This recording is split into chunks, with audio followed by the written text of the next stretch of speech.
Hello everyone, जय भीम, नमोदाय। स्वागत है आप सभी का ट्रुथ लिटरेचर में।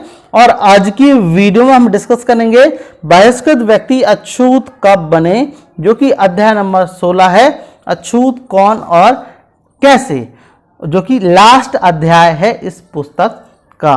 आइए शुरुआत करते हैं। लिखते हैं, पूर्ववर्ती शोध और विचार से यह बात सिद्ध हो गई है कि एक समय था जब भारत के प्रत्येक गांव के दो हिस्से होते थे, एक बसे हुए लोगों का, दूसरा छितरे हुए लोगों का। यद्यपि दोनों अलग अलग रहते थे, बसे हुए लोग गांव के अंदर और छितरे हुए लोग गांव के बाहर, तो भी दोनों के पारस्परिक सामाजिक आचार विचार में किसी प्रकार की कोई बाधा ना थी। गाय को पवित्र घोषित करने और गौ मांस भक्षण निषिद्ध कर दिए जाने से समाज दो हिस्सों में बट गया। बसी हुई जातियां छूत जातियां बन गई और छितरे हुए लोग अछूत जातियां। छितरे हुए आदमी अछूत कब समझे जाने लगे, यह अंतिम प्रश्न विचारणीय है। छुआछूत की उत्पत्ति की निश्चित तिथि का निर्णय करने में जो कठिनाइयां हैं वे प्रकट ही हैं। अस्पष्टता सामाजिक मनोविज्ञान का एक पहलू है। यह एक दल का दूसरे दल के प्रति सामाजिक गणना का भाव है। यह सामाजिक मनोविज्ञान का ही एक विकास है, जिसे अपना यह स्वरूप बनाने में कुछ समय लगा ही होगा। इसलिए किसी भी एक ऐसी चीज के अस्तित्व में लाने की निश्चित तिथि का निर्णय करने का कोई दावा भी नहीं कर सकता, जो संभवतः बीज रूप में उत्पन्न होकर रक्त बीज ही बन गया और सर्वग्राही बन बैठा। अस्पष्टता का बीज कब पनपा होगा, यह कल्पनानीत है। कोई निश्चित तिथि तो क्या उसके आसपास का कोई कार्य निश्चित नहीं किया जा सकता। कोई अधिक सीमा निश्चित करने के संबंध में जो पहली बात ध्यान देने की है वह यह है कि जो अनत्यज कहलाते हैं उनका उल्लेख वेद में आता है, लेकिन उन्हें जब अछूत नहीं समझा जाता था तो उन्हें अपवित्र भी नहीं माना जाना था। इस निष्कर्ष के समर्थन में काणे का यह कथन उद्धृत किया जा सकता है। तो बोल रहे हैं कि अछूत जो है वेद में भी थे, मतलब अनत्यज थे, लेकिन उन्हें अछूत नहीं माना जाता था, उन्हें अपवित्र भी नहीं माना जाना था, मतलब हम बोल सकते हैं सेंसिबल के तौर पर। तो काणे के समर्थन में क्या बोलते हैं कि आरंभिक वैदिक वाण्मय में ऐसे अनेक नाम आते हैं जिन्हें स्मृतिकारों ने अनत्यज कहा है। ऋग्वेद 8:8-38 में चर्मणा आया है। चंडाल और पोलकस बाज स्नेही सहायता में आए हैं। वेया अथवा वेत्ता ऋग्वेद में बिलदलकार और बिलदलकीर स्मृतियों के अनुसार बुरुद बाज स्नेही सहायता में तैत्तिरीय ब्राह्मण में आए हैं। वाय सह पलपुली स्मृति में रजकों की प्रतिनिधि बाज स्नेही सहायता में, किंतु इन उद्धरणों में इस प्रकार की ओर कहीं इशारा नहीं है कि यदि ये लोग जातियां भी बन गए तो क्या वे अछूत लोग थे। यह इसमें संदेह की बात है। आगे लिखते हैं, इस प्रकार वैदिक काल में कोई अस्पष्टता नहीं थी। जहां तक धर्म सूत्रों के काल की बात है हम देख चुके हैं। उस समय अपवित्रता थी किंतु अस्पष्टता नहीं थी।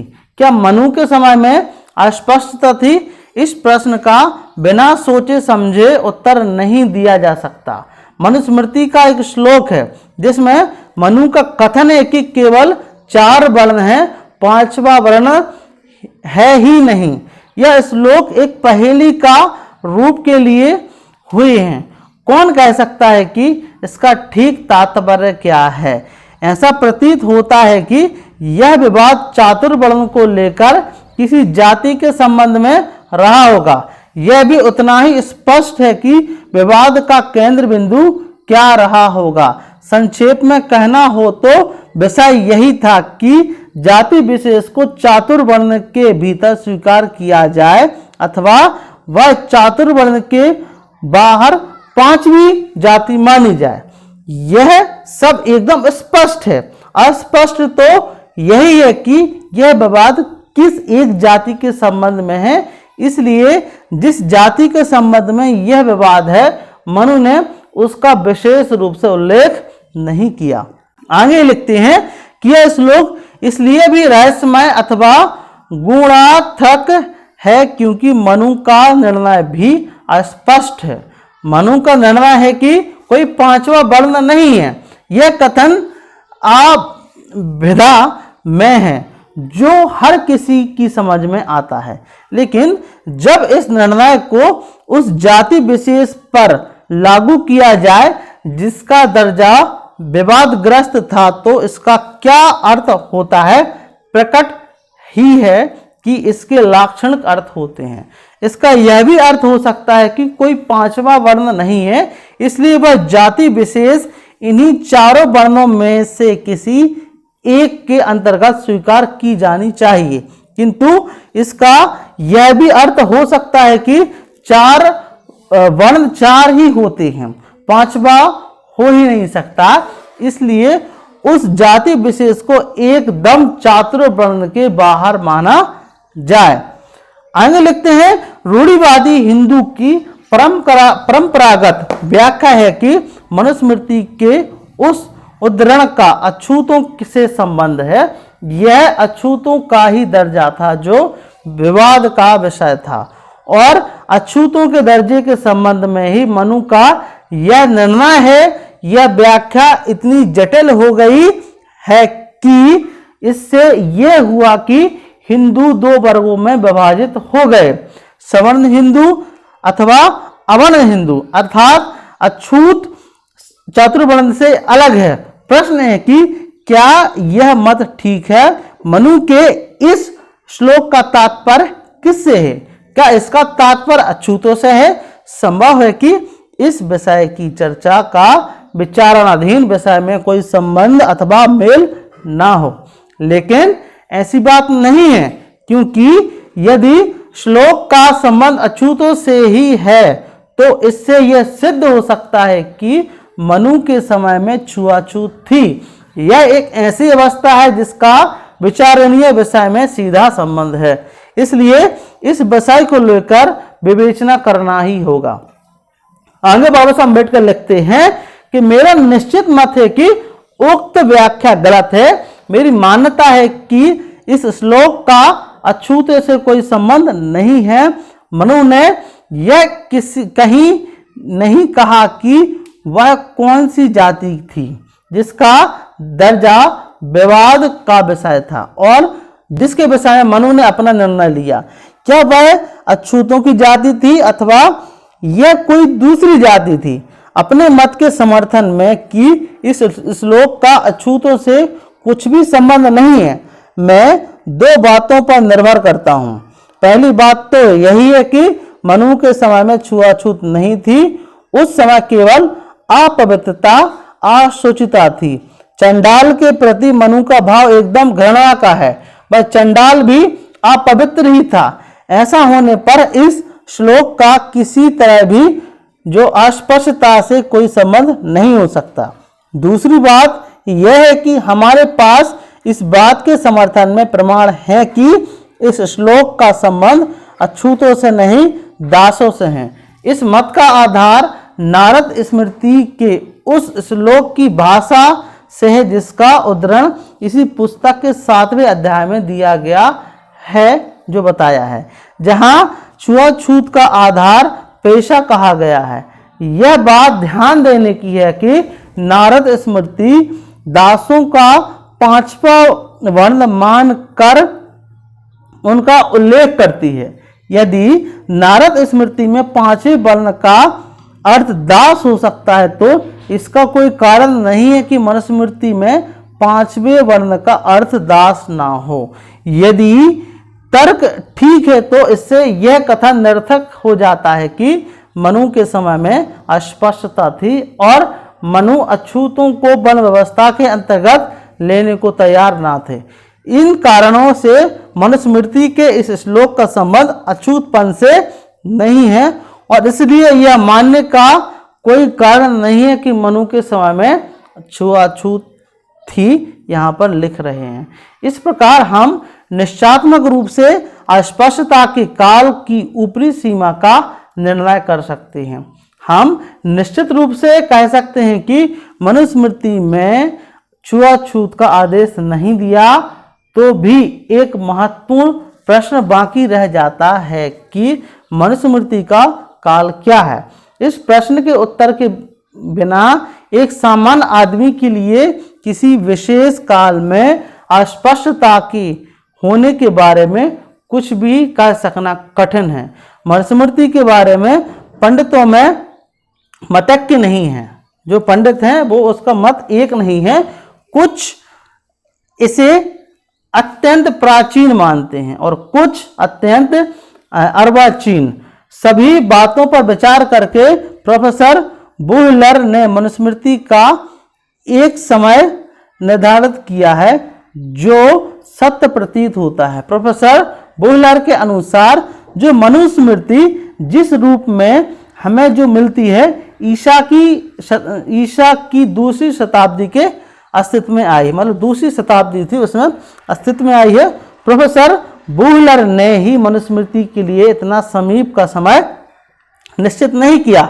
श्री दफ्तरी भी इसी परिणाम पर पहुंचे हैं कि उनका मत है कि मनुस्मृति 185 ईस्वी पूर्व के बाद अस्तित्व में आई है, इससे पहले नहीं। श्री दफ्तरी का तर्क है कि मौर्य वंश के बौद्ध नरेश महाराजा बृहदत्त की हत्या उनके ब्राह्मण सेनापति पुष्यमित्र शुंग ने की थी। जो उसका तथ्य है, जो दफ्तरी का तथ्य है, उन्होंने की थी, उस समय हत्या की थी उनके सेनापति ने। मनुस्मृति का इस घटना से सीधा संबंध है क्योंकि यह दुर्घटना 185वीं ईस्वी पूर्व में हुई, इसलिए मनुस्मृति 185 ईस्वी के बाद लिखी गई होगी। ऐसे महत्वपूर्ण निष्कर्ष का समर्थन करने के लिए पुष्यमित्र द्वारा बृहदत्त मौर्य की हत्या और मनुस्मृति के लिखे जाने के संबंध में जो संबंध रहा उसे जोरदार अटाका प्रमाणों से सिद्ध करने की आवश्यकता है। दुर्भाग्य से दफ्तरी ने ऐसा नहीं किया। जो दफ्तरी था उसने ऐसा नहीं किया, परिणाम स्वरूप उनका निष्कर्ष निराधार प्रतीत होता है। जो कि दफ्तरी का जो आधार है कि अंतिम राजा बृहदत्त मौर्य की जब हत्या की सेनापति ने पुष्यमित्र शुंग ने, तो जब से मनुस्मृति लागू हुई यह निराधार प्रतीत होता है। इस यहाँ से लिखा है इस प्रकार के संबंध को सिद्ध करना अनिवार्य है। सौभाग्य से इस संबंध में प्रमाणों की कमी नहीं है, ये भी बोल रहे हैं हम। क्या लिखते हैं? पुष्यमित्र द्वारा बृहदत्त मौर्य की हत्या की और किसी का ध्यान नहीं जाना दुर्भाग्य का विषय है। इस घटना की ओर जितना ध्यान दिया जाए उतना ध्यान आकर्षित नहीं हुआ। इतिहासकारों ने इसे दो व्यक्तियों की शत्रुतागत गत का स्वरूप देकर एक सामान्य सी घटना मान लिया। इसके परिणामों की ओर ध्यान दे तो यह युगांतकारी घटना थी। इस घटना का महत्व इस बात से नहीं मापा जा सकता कि यह किसी राजवंश की थी। शुंगों द्वारा मौर्य वंश का स्थान ग्रहण करना यह फ्रांस की राजनीति से भी यदि बड़ी नहीं तो उतनी ही बड़ी राजनीतिक क्रांति अवश्य थी। यह एक क्रांति थी, लाल क्रांति, जिसका उद्देश्य था बौद्ध राजाओं का तख्ता पलट देना। इसके सूत्र संचालक थे ब्राह्मण। पुष्यमित्र द्वारा बृहदत्त की हत्या इस बात की घोतक है। लेकिन जो नए शोध आए हैं, एक बात यहाँ ऐड करना चाहूँगा कि जो बाबा साहब अम्बेडकर ने उस टाइम पे जो तथ्य दिए हैं उसके अनुसार पुष्यमित्र शुंग है बौद्धों का आखिरी राजा था, जो कि आर्कियोलॉजिकल जो एविडेंस है उसके आधार पर। आगे लिखते हैं, विजयी ब्राह्मण को अनेक चीज़ों की आवश्यकता थी। स्वाभाविक तौर पर इसके लिए यह आवश्यक था कि चातुर्वर्ण को देश का विधान बना दिया जाए। बौद्ध इसे अस्वीकार करते ही थे। इसे इस बात की भी आवश्यकता थी कि जिस पशु बलि को बौद्धों ने रोक लगा दिया था उसे विधान का रूप दे दिया जाए, लेकिन इसके अतिरिक्त भी कुछ चाहिए था। बौद्ध नरेशों के विरुद्ध यह क्रांति लाकर ब्रह्मवाद ने देश के ऐसे दो प्रचलित नियमों का उल्लंघन किया जिसको सभी लोग अपवित्र और बोल सकते हैं अनुल्लंघनीय मानते थे। पहला, यह नियम बनाया कि ब्राह्मण द्वारा शस्त्र का स्पर्श करना भी पाप है।